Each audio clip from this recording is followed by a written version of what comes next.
Uy, murag naa na pud ni sila'y plano ay. Aha na pud ga ni sila padulong. O, biyahe na pud sila o. Padung na pud mi ana guys sa Korean store. Kato among naadtuan dati ba. Kay ganahan kaya ako ang kuya sa Drick didto. Daghan kay siya makapalit. Sa walay pagdugay-dugay aw. Naabot na dahil mi sa Busan Mart, Korean Food Mart. Mao ni ilahang ampay diri guys. Ganahan na pud kay ko diri na area ba kay dili kay crowded tanawa. Kami lang ang tao diha pero lami jud kaayo ang mga pagkaon pang Korean gyud siya guys. Syempre no Korean store gani no. Aw, matik, pili na dayon ang duha. Nag-heart-heart jud ang ilahang mata. Uy, unsa ilang mapunit. Kuya, katong akong ingon sa imo ha. Katong ato aduha.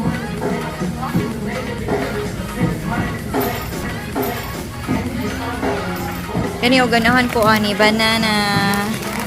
Masarap to.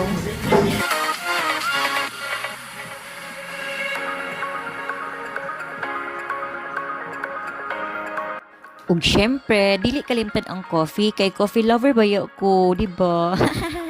Og si kuya po namili pud siya og iyahaon sa iyang gusto inumon.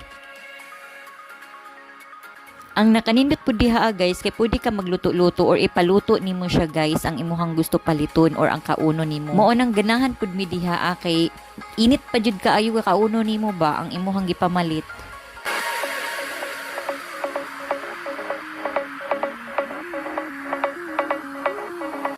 Then kahuman na kaon og noodles nag-contest na pod mi ni kuya pahutdanay og ice cream guys na dako kaayo na siya as in kanang creamy pa jud kaayo dili siya basta-basta matulon ba kailangan nguyaon jud nimo siya bago matulon.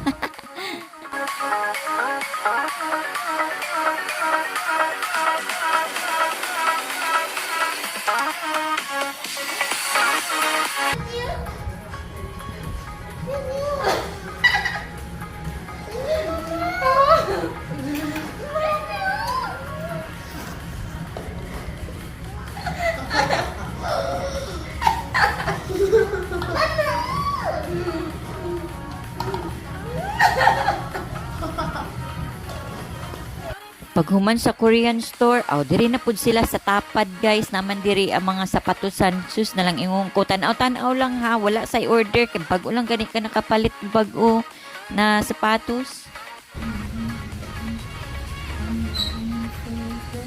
Ay, gwapo lagi niya.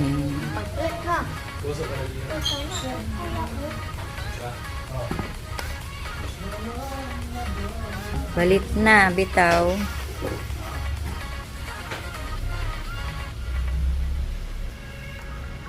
Black.